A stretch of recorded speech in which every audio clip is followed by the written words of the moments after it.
Hello नमस्कार साथियों। विमान एकेडमी के इस प्लेटफॉर्म पर एक बार फिर से आप सभी का स्वागत करता हूं। जैसा कि आपसे मेरा वादा था, वर्ग 3 के सिलेबस को करवाने का इरादा था, तो हम उसी गति से आगे बढ़ते हुए आज फिर से ज्योग्राफी के कुछ जो टॉपिक हैं उनको आज एमसीक्यू के थ्रू प्रैक्टिस करने वाले हैं। ठीक है, एमसीक्यू के थ्रू हम इनको प्रैक्टिस करेंगे। ठीक है, चलिए, थोड़ा सा कंप्लेंट आ रही थी कि जो इंक है वो थोड़ी सी पतली है, उसकी थिकनेस को बढ़ाना है। ठीक है, आई होप कि अब थोड़ा सा चेंजेस आया होगा। चलिए, तो आगे देखें हम जो हम आज एमसीक्यू के माध्यम से प्रैक्टिस करने वाले हैं। देखिए, सबसे ज़्यादा थ्योरी से ज़्यादा इसमें क्या होता है, प्रैक्टिस महत्वपूर्ण होती है। तो प्रैक्टिस के लिए क्या होता है, एमसीक्यू या पीवाईक्यू से हमें क्या होता है, एक अनुभव हो जाता है कि किस प्रकार के क्वेश्चंस एग्जाम्स में आने वाले हैं और हम उसी के अकॉर्डिंग अपनी तैयारी को एक दिशा देते हैं। तो चलिए शुरू करते हैं। हाँ, तो फर्स्ट क्वेश्चन हमारा है, जमीन पर दो अक्षांशों के बीच वास्तविक दूरी लगभग कितनी होती है। जमीन पर दो अक्षांशों के बीच वास्तविक दूरी लगभग कितनी होती है। तो आपकी जानकारी के लिए बता दें कि यहाँ पे जो अक्षांश होते हैं, अक्षांश क्या होते हैं और देशांतर क्या होते हैं, आपको ये मालूम होना चाहिए। फिर भी मैं बता देता हूँ, सर्किल लेता हूँ। ये हमने लिया एक, मान लो ये हमारी क्या है, अर्थ है। इसमें जो आड़ी रेखाएं होती हैं ये क्या कहलाती हैं, हमारी अक्षांश कहलाती हैं।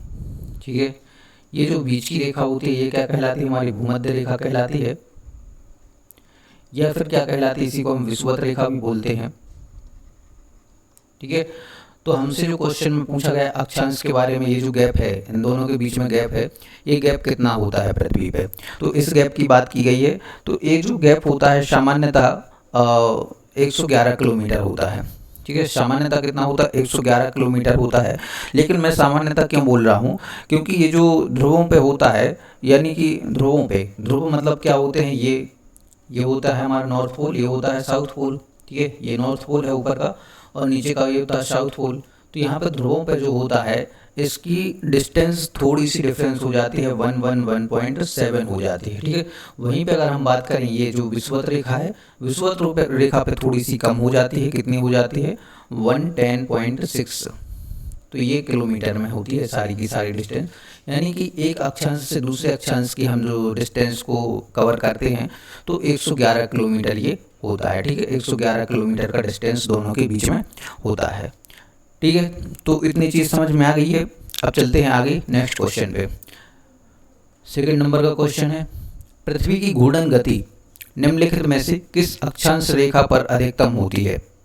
अब बात वही है, अक्षांश रेखा पर अधिकतम होती है। यहाँ पे हम बात कर रहे हैं, घूर्णन गति की बात कर रहे हैं, किस अक्षांश रेखा पर अधिकतम होती है। ठीक है, ये हमसे पूछा है कि पृथ्वी की घूर्णन गति किस अक्षांश रेखा पर अधिकतम होती है। तो अक्षांश रेखा हम बता चुके हैं आपको, अक्षांश रेखा क्या होती है, तो अक्षांश रेखा पर अधिकतम होती है। ठीक, तो यहाँ पे हम देखें पृथ्वी की घूर्णन गति कहाँ पे अक्षांश कहाँ पे अधिकतम होती है, तो ये जो भूमध्य रेखा है, ठीक है, भूमध्य रेखा, और भूमध्य रेखा ये वाली होती है, और यहाँ पे हमने देखा ध्रुव। ठीक है, ध्रुवों पर, तो अब भी आप पिछले क्वेश्चन में देखेंगे कहाँ पे है अधिकतम, ये मैंने 3 बताई हैं। ये जो भूमध्य रेखा के बीच में है यहाँ पे सबसे न्यूनतम है, सामान्य वाली 111 है, और ध्रुवों पे, पोलर पे कितनी है, ज़्यादा है। ठीक है, तो सबसे ज़्यादा कहाँ पे है, ये नॉर्थ पोल पे या साउथ पोल पे, मतलब कहाँ पे है, पोल पर होती है। तो हमें क्या करना है, इसका आंसर हमारा क्या हो जाएगा, पोल पर। पोल मतलब ये ध्रुव। ठीक है, उत्तरी ध्रुव वृत्त पे क्या होती है, अधिकतम होती है। ठीक है, इतनी चीज़ समझ में आई है कि जो अधिकतम होती है यहाँ पे कितनी होती है, 1.7 होती है। ठीक है, 111.7 किलोमीटर होती है पोल पे। ठीक है, तो यहाँ पे देखेंगे ये भूमध्य रेखा है, मध्य वाली रेखा होती है, और जो ऊपर वाली रेखा होती है वो क्या कहलाती है, हमारी कर्क रेखा, और नीचे वाली क्या कहलाती है, मकर रेखा कहलाती है। ठीक है, तो ये हमें याद रखना है इसके बारे में। अब हम देखते हैं नेक्स्ट क्वेश्चन, क्या होगा यदि पृथ्वी अपने अक्ष पर घूमना बंद कर दे। ठीक है, तो आपको बताना है कि अगर पृथ्वी अपने अक्ष पर घूमना बंद कर दे तो क्या होगा। आपको एक चीज़ पता होना चाहिए, पृथ्वी दो तरह से घूमती है, एक उसकी घूर्णन गति कहलाती है और एक कहलाती है उसकी परिभ्रमण गति। घूर्णन और परिभ्रमण, तो आपकी जानकारी के लिए बता दूं, परिभ्रमण और घूर्णन में क्या अंतर होता है। घूर्णन होता है अपने अक्ष पर घूम रही है और परिभ्रमण क्या है, सूर्य के चारों ओर परिक्रमा कर रही है। ठीक है, तो जब सूर्य के चारों ओर परिक्रमा करती है तो वो क्या कहलाती है, उसकी कक्षा कहलाती है। ये जो जिस रास्ते से वो जाती है सूर्य की परिक्रमा करना, उसको क्या बोलते हैं, पृथ्वी की कक्षा बोलते हैं। और ये जिस अक्ष पर ये घूमती है, मतलब अपनी ही जगह पे राउंड राउंड राउंड राउंड घूमती रहती है, तो वो क्या कहलाता है, उसका अक्ष कहलाता है। ये एक अक्ष और कक्षा में अंतर होता है। और परिभ्रमण और परिक्रमण गति, इसी को क्या बोलते हैं, परिक्रमण गति बोलते हैं। घूर्णन गति को ही परिक्रमण गति बोला जाता है। यदि चीज़ें याद होगी तो अब आपको बताना है कि अगर पृथ्वी अपने अक्ष पर, मतलब इस स्थिति में अगर घूमना बंद कर दे तो क्या होगा। कोई मौसम नहीं होगा, एक तरफ पूरा दिन होगा और अगला है पृथ्वी का वातावरण गायब हो जाएगा, उपयुक्त में से एक से अधिक। ठीक है, तो आपको बताना है क्या होगा आंसर। तो इसका राइट आंसर होगा, एक तरफ क्या हो जाएगा, पूरा दिन हो जाएगा। अब देखिए, ये घूम रही है अपने अक्ष पे, साथ साथ में यहाँ पे परिक्रमा कर रही है, घूम रही है, लेकिन अगर ये स्थिर हो जाए तो जैसे चंद्रमा है, चंद्रमा क्या है, एक जगह पे स्थिर है, वो अपनी जगह पे नहीं घूम रहा, तो उससे क्या होता है, हमें क्या है, साथ साथ घूम रहा है तो एक ही भाग दिखाई देता है। ठीक है, चमकता हुआ। ऐसे ही अगर पृथ्वी अपने अक्ष पर घूमेगी नहीं तो सूर्य की रोशनी हमेशा क्या होगी, एक ही पोल पर पड़ेगी, एक ही डायरेक्शन में पड़ेगी। उसके दूसरे हिस्से में, अपोजिट वाले हिस्से में सूर्य का प्रकाश नहीं जा पाएगा, जिससे क्या हो जाएगा, एक तरफ पूरी तरह रात बनी रहेगी और दूसरी तरफ क्या रहेगा, पूरी टाइम दिन रहेगा। ठीक है, तो एक तरफ क्या होगा, दूसरी तरफ जो जहाँ पे सूर्य का प्रकाश नहीं पहुँच पा रहा है वहाँ पे बहुत ज़्यादा ठंडक रहेगी और बहुत ज़्यादा ठंड पड़ेगी और अंधेरा बना रहेगा। ठीक है, चलिए अब आते हैं हम नेक्स्ट क्वेश्चन की ओर। नेक्स्ट क्वेश्चन क्या है, एक घूर्णन पृथ्वी पर ऊपर वाले हिस्से और निचले स्थित घाटियों के बीच एक यांत्रिक स्थिरता को कहा जाता है। घूर्णन पृथ्वी पर, एक घूर्णन, इसमें पूछा हुआ है एक घूर्णन क्या होता है, तो पृथ्वी पर ऊपर वाले हिस्से और निचली स्थित घाटियों के बीच एक यांत्रिक स्थिरता को कहा जाता है। ठीक है, एक घूर्णन पृथ्वी पर ऊपर वाले हिस्से और निचली स्थित घाटियों के बीच यांत्रिक स्थिरता को कहा जाता है। ऑप्शन है आइसोहेलाइन और आइसोबार, आइसोसेस्टी और आइसोनएथ। क्या है इसका आंसर, आपको बताना है। चलिए, तो इसका आंसर हो जाएगा हमारा ऑप्शन सी, आइसोस्टेसी। क्या होता है आइसोस्टेसी, एक घूर्णन पृथ्वी पर ऊपर वाले हिस्से और निचली स्थित घाटियों के बीच एक यांत्रिक स्थिरता को कहा जाता है। क्या कहा जाता है इसको, आइसोस्टेसी कहा जाता है। ठीक है, आइसोस्टेसी, इसको हिंदी में क्या बोलते हैं, समस्थिति बोलते हैं। समस्थिति हिंदी में बोला जाता है इसको समस्थिति। ठीक है, समस्थिति मतलब क्या होता है, इसको देखें तो संतुलन। समस्थिति मतलब क्या होता है, संतुलन होता है। तो इसको क्या होता है कि धरातल के बड़े बड़े ऊंचे उठे भाग जैसे पर्वत, पठार और नीचे धसे भागों में स्थिरता या संतुलन स्थापित करना है। ठीक है, इसका मतलब क्या होता है, यानी कि जो पृथ्वी एक घूर्णन कर रही है, ऊपर वाले हिस्से और नीचे स्थित घाटियों के बीच यांत्रिक स्थिरता बनी रहे, उसको क्या कहा जाता है, आइसोस्टेसी कहा जाता है। मतलब पृथ्वी क्या है, ऊपर उबड़ खाबड़ है, कहीं पे बहुत बड़े पहाड़ हैं तो कहीं पे बहुत ज़्यादा गहरी झील है, वहाँ पे क्या हो, एक स्थिरता बनी रहे। ऐसी चीज़ों में क्या बनी रहे, स्थिरता बनी रहे, तो उसको क्या कहा जाता है, स्थिरता बनी रहे, उसको कहा जाता है समस्थिति या संतुलन। संतुलन बना रहता है, उसी को क्या बोलते हैं, आइसोस्टेसी कहा जाता है। तो कहने का मतलब एक घूर्णन पृथ्वी पर, यानी पृथ्वी जब घूम रही है तो ऊपर वाले हिस्से पर, ये ऊपर वाला हिस्सा और निचली घाटियों के बीच एक यांत्रिक स्थिरता मतलब कि संतुलन बना रहे, उसको क्या कहा जाता है, उस संतुलन को कहा जाता है आइसोस्टेसी। ठीक है, चलिए, ये सारे क्वेश्चन क्या हैं, आए हुए हैं पहले, किसी न किसी टीचिंग एग्जाम्स में आए हुए हैं, उसी के बेस पर हमने ये कंटेंट तैयार किया है और आप सभी के लिए बहुत ही लाभदायक होगा। अगला क्वेश्चन देखते हैं, ध्रुवीय विस्थापन बल किससे संबंधित है। ध्रुवीय विस्थापन बल किससे संबंधित है, तो सबसे पहले तो हमें पता होना चाहिए कि ध्रुव क्या होते हैं। ध्रुव, तो ये हमारी पृथ्वी है, ये जो होता है नॉर्थ पोल होता है और ये क्या होता है, साउथ पोल होता है। इनको क्या बोला जाता है, ध्रुव बोला जाता है। ठीक है, ये होता है उत्तरी ध्रुव और ये नीचे वाला होता है दक्षिण ध्रुव। ठीक है, तो इनको ध्रुव बोला जाता है। अब कहने का मतलब ध्रुवीय विस्थापन बल, ध्रुवीय विस्थापन बल किससे संबंधित है? पृथ्वी का परिक्रमण, हमारा ऑप्शन है पृथ्वी का परिक्रमण, पृथ्वी का घूर्णन, गुरुत्वाकर्षण और ज्वार। तो आपको आंसर करना है किससे संबंधित है, ध्रुवीय विस्थापन बल किससे संबंधित है। चलिए, तो हम बताते हैं इसका राइट आंसर होगा हमारा ऑप्शन बी। ध्रुवीय विस्थापन बल कैसे संबंधित है? तो ये है पृथ्वी के घूर्णन से संबंधित। ठीक है, तो पृथ्वी के अपने अक्ष पर घूमने, ये जो अपनी स्थिति ये अक्ष है, अक्ष आपको कमेंट बॉक्स में बताना है पृथ्वी अपने अक्ष पर कितने डिग्री झुकी हुई है। पृथ्वी ये अपने अक्ष पर, ये देखो सीधा अक्ष नहीं है, ऐसा नहीं है, ये झुका हुआ है अक्ष, तो ये कितने डिग्री पर झुका हुआ है आपको कमेंट बॉक्स में बताना है। ठीक है, तो अपने अक्ष पर जब वो घूमती है, सबसे पहले तो ये समझ लो कि अपने अक्ष पर जब पृथ्वी घूमती है वो क्या कहलाता है? उसका घूर्णन काल कहलाता है। या ध्रुवीय विस्थापन क्या होता है? ध्रुवीय विस्थापन बल पृथ्वी के घूर्णन से संबंधित। तो ध्रुवीय विस्थापन क्या होता है? इसी घूर्णन से। तो पृथ्वी जो अपने अक्ष पर घूम रही है उसको क्या बोलते हैं? घूर्णन बोलते हैं। और इस घूर्णन से ही संबंधित क्या होता है? हमारा ध्रुवीय विस्थापन बल होता है। ठीक है, तो ध्रुवीय विस्थापन बल होता है। अब आपको एक चीज़ और पता होगा कि जो हमारी पृथ्वी है पूरी तरह से गोल नहीं है। ठीक है, पूरी तरह से गोल नहीं है, ये भूमध्य रेखा पर क्या थोड़ी सी उभरी हुई है। भूमध्य रेखा कहाँ है? ये सेंटर में भूमध्य रेखा है। और ध्रुवों पे क्या है? थोड़ी सी चपटी है। ठीक है, तो अपने अक्ष पर घूमते हुए क्या करती है? एक पूरा चक्कर पूर्ण करती है। जब ये अपने अक्ष पर घूमती है तो सूर्य का एक पूरा चक्कर पूर्ण करती है। तो क्या होता है कि समय समय पर इसमें दिन रात भी होते हैं और रोशनी पड़ती है। तो मेन चीज़ क्या है? ध्रुवीय विस्थापन बल किससे संबंधित है? तो ये ध्रुवीय विस्थापन बल है। ध्रुवीय विस्थापन बल कैसे संबंधित है? पृथ्वी के घूर्णन से संबंधित है। ठीक है, चलिए नेक्स्ट क्वेश्चन पे चलते हैं। नेक्स्ट क्वेश्चन क्या है? निम्नलिखित स्थानों में से 21 दिसंबर की सबसे ज़्यादा प्रकाश अवधि कहाँ पे होती है? ये बहुत ही थ्योरेटिकल क्वेश्चन है और बहुत ज़्यादा लॉजिकल और नॉलेजेबल क्वेश्चन है कि निम्नलिखित जो स्थान है आपके सामने जो 4 ऑप्शन दिए गए हैं, बेंगलुरु, मुंबई, जयपुर, तिरुवनंतपुरम, इनमें से 21 दिसंबर ये डेट दी गई है, स्पेसिफिक डेट दी गई है। 21 दिसंबर की सबसे ज़्यादा प्रकाश अवधि कहाँ पर होती है? मतलब सबसे लंबा दिन इन 4 जगहों में से किस जगह पे सबसे लंबा दिन होता है?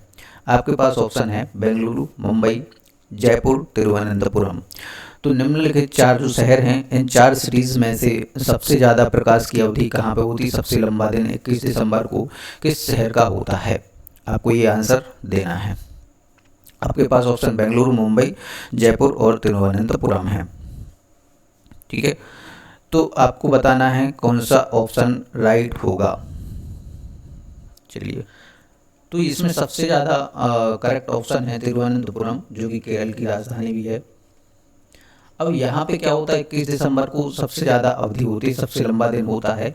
क्यों होता है? क्योंकि ये जो होता है विषुवत रेखा पर पड़ता है। विषुवत रेखा पर इस दिन क्या होता है? सूर्य का प्रकाश डायरेक्ट पड़ रहा होता है, सूर्य की किरणें डायरेक्ट पड़ रही होती हैं, एकदम सेंटर पर होती है, सूर्य के सामने होती है। और ये जो तिरुवनंतपुरम की स्थिति है यहाँ पे इंडिया के पास में, तो इंडिया मतलब यहाँ पे है नॉर्थ साइड में। तो ये जो तिरुवनंतपुरम है इंडिया का यहाँ पे है, तो ये विषुवत रेखा के सबसे पास में पड़ता है, इसलिए क्या होता है यहाँ पे सबसे लंबा दिन 21 दिसंबर को होता है। कहाँ पे? तिरुवनंतपुरम में। ठीक है, चलिए, तो ये क्वेश्चन हो गया। अब अगले क्वेश्चन की तरफ चलते हैं और देखते हैं सूर्य की किरणें किस दिन कर्क रेखा पर लंबवत पड़ती हैं? सूर्य की किरणें कर्क रेखा पर लंबवत पड़ती हैं। कौन सा दिन है वो जिस दिन सूर्य की किरणें कर्क रेखा पर लंबवत पड़ती हैं? आपके पास ऑप्शन है 22 दिसंबर, 23 जनवरी, 21 जून और 22 सितंबर। किस दिन सूर्य की किरणें कर्क रेखा पर लंबवत पड़ती हैं? चलिए, तो आपका आंसर हो जाएगा 21 जून को। ठीक है, 21 जून को। 21 जून को क्या होता है? सूर्य की किरणें कर्क रेखा पर लंबवत पड़ती हैं। आपको पता होगा ये हमारी पृथ्वी है, ये कहलाती है हमारी भूमध्य रेखा, सेंटर वाली भूमध्य रेखा है। या देखो, इसको याद रख सकते हैं, भू मतलब भूमि और मध्य मतलब मध्य की रेखा। तो भूमि के मध्य की रेखा भूमध्य रेखा है। ठीक है, ऊपर क्या होती है? कर्क रेखा होती है। और नीचे कौन सी रेखा होती है? मकर रेखा होती है। ठीक है, नीचे होती है यहाँ पे मकर रेखा। तो ये तीनों रेखाएं हैं। ठीक है, 3 रेखाएं होती हैं। तो ऑप्शन क्वेश्चन क्या बोल रहा है, सूर्य की किरणें किस दिन कर्क रेखा पर लंबवत पड़ती हैं। कर्क रेखा ये है हमारी, यहाँ पे किस दिन सबसे ज़्यादा लंबवत पड़ती हैं, तो 21 जून के दिन क्या होता है, कर्क रेखा पर सूर्य की किरणें लंबवत पड़ती हैं। ठीक है, इससे क्या होता है कि इन क्षेत्रों में ऊष्मा अधिक प्राप्त होती है और सबसे ज़्यादा गर्मी जून में ही होती है। क्यों होती है, क्योंकि जो हमारे भारत की स्थिति है ये ऐसे, तो यहाँ पे सूर्य की किरणें लंबवत पड़ रही हैं क्या बोलते हैं, कर्क रेखा पर। तो कर्क रेखा पर जून में सबसे ज़्यादा गर्मी पड़ती है। ठीक है, चलिए वहीं पे अगर हम बात करें 21 मार्च और 23 सितंबर को, तो सूर्य की किरणें विषुवत रेखा पर लंबवत होती हैं। कब, 21 मार्च, विषुवत रेखा यानी भूमध्य रेखा पर 21 मार्च और 23 सितंबर।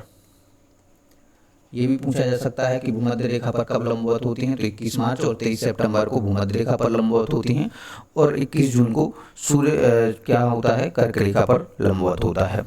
ठीक है, चलिए नेक्स्ट क्वेश्चन की ओर बढ़ते हैं और हम देखते हैं, पूरी पृथ्वी को समान दिनों और समान रातों का अनुभव करती है। पूरी पृथ्वी डैश डैश को समान दिनों और समान रातों का अनुभव करती है।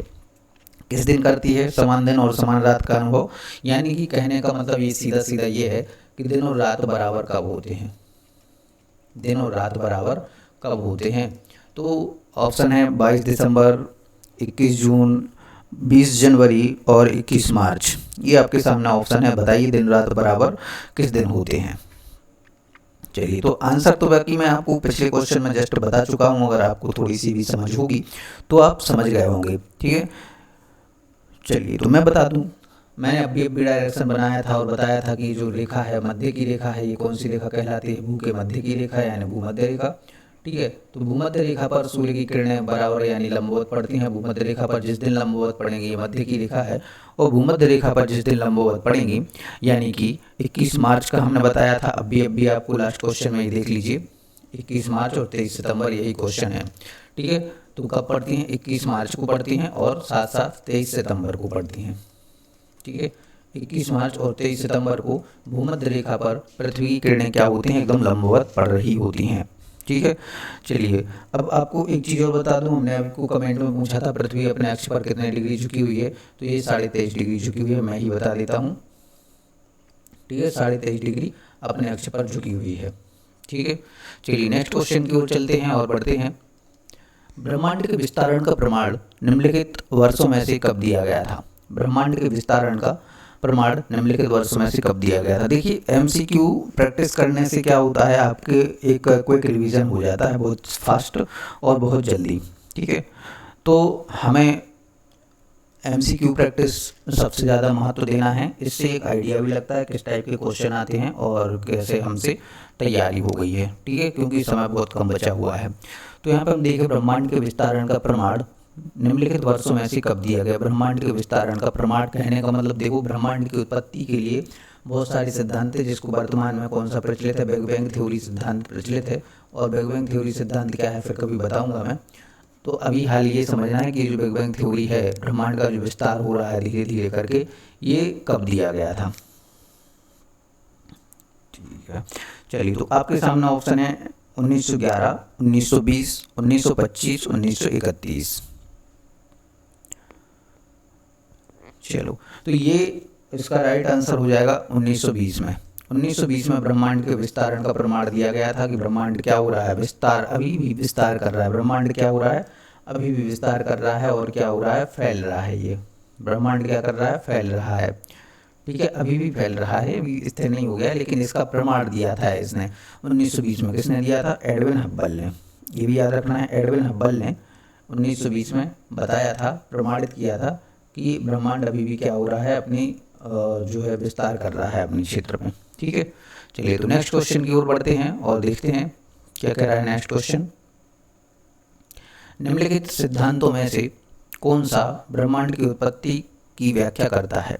निम्नलिखित सिद्धांतों में से कौन सा ब्रह्मांड की उत्पत्ति की व्याख्या करता है। तो देखिए मैं कुछ आंसर आपको पहले दे चुका होता हूँ, और अगर आप थोड़ा सा दिमाग लगाएं तो आप एकदम बता सकते हैं। जैसे मैंने अब भी जस्ट बताया था कि ब्रह्मांड जो फैल रहा है, ब्रह्मांड की जो उत्पत्ति की सिद्धांत दिया गया था, वो कौन सा सिद्धांत था, बिग बैंग सिद्धांत था। ठीक है, बिग बैंग थ्योरी थी। तो बिग बैंग थ्योरी कौन सी ब्रह्मांड की उत्पत्ति की व्याख्या करता है? बिग बैंग थ्योरी क्या करती है? अपने उत्पत्ति की व्याख्या करती है। ठीक है, 1920 में किसने दिया था ये सिद्धांत? एडविन हब्बल ने। अभी लास्ट क्वेश्चन में दिया था, 1920 में इसकी जो परिकल्पना की गई थी एडविन हब्बल के द्वारा। ठीक है, तो 2 क्वेश्चन हो गए आपके इसी से, एडविन हब्बल। चलिए, तो ठीक है, नेक्स्ट क्वेश्चन की ओर बढ़ते हैं। सूर्य का निर्माण निरंतर गतिमान गैसीय बादलों द्वारा हुआ था, जिसे क्या कहते हैं? सूर्य का निर्माण निरंतर गतिमान गैसीय बादलों द्वारा हुआ था, इसको क्या कहा जाता है? इन बादलों को क्या कहा जाता है जिससे सूर्य का निर्माण हुआ था निरंतर गैसीय गतिमान? ये बिग बैंग थ्योरी से ही संबंधित है सारा का सारा क्वेश्चन। आपको भी क्वेश्चन याद रखना है, जब थ्योरी पढ़ेंगे हम बहुत अच्छे से, तब हम इनको देखेंगे। तो सूर्य का निर्माण निरंतर गतिमान गैसीय बादलों द्वारा हुआ था, इन बादलों को क्या कहा जाता है? हमारा राइट आंसर ऑप्शन देखना है सबसे पहले, नेबुला, गैडेड या श्वेतबोने, एरिस्टोस्थेनीज। ठीक है, तो ये जो सूर्य का निर्माण निरंतर गति से हुआ था, इनको क्या कहा जाता है? नेबुला कहा जाता है। राइट आंसर है नेबुला। ठीक है, सूर्य का निर्माण निरंतर गतिमान गैसीय बादलों द्वारा हुआ था, इसे क्या कहा जाता है? नेबुला कहा जाता है। तो ये क्या है? एक आकाशगंगा के निर्माण की शुरुआत में हाइड्रोजन से बने एक विशाल बादल के संचयन से होती है, इसे निहारिका कहा गया था। ठीक है, तो ये हाइड्रोजन से बना एक विशाल बादल होता है, हाइड्रोजन से बना विशाल बादल।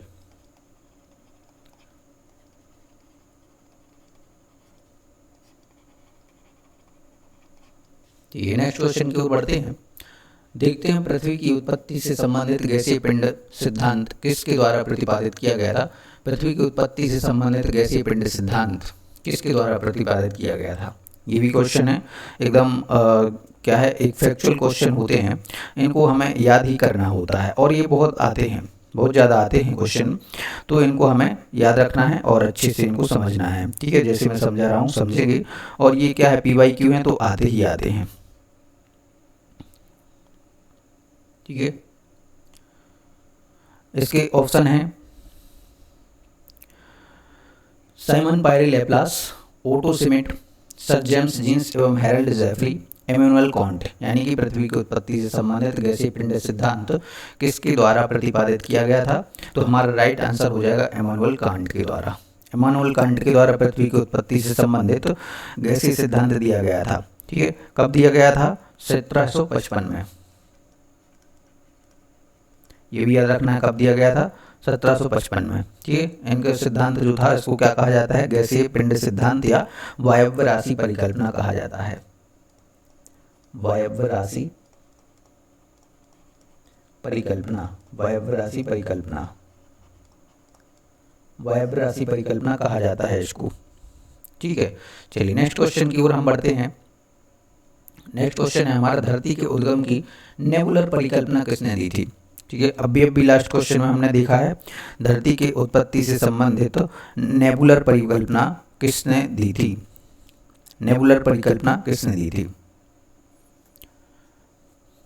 नेबुलर परिकल्पना ऑप्शन है ऑटो श्मिट, चैम्बरलेन, कार्ल विजास्कर और लाप्लास। नेबुलर परिकल्पना किसने दी थी?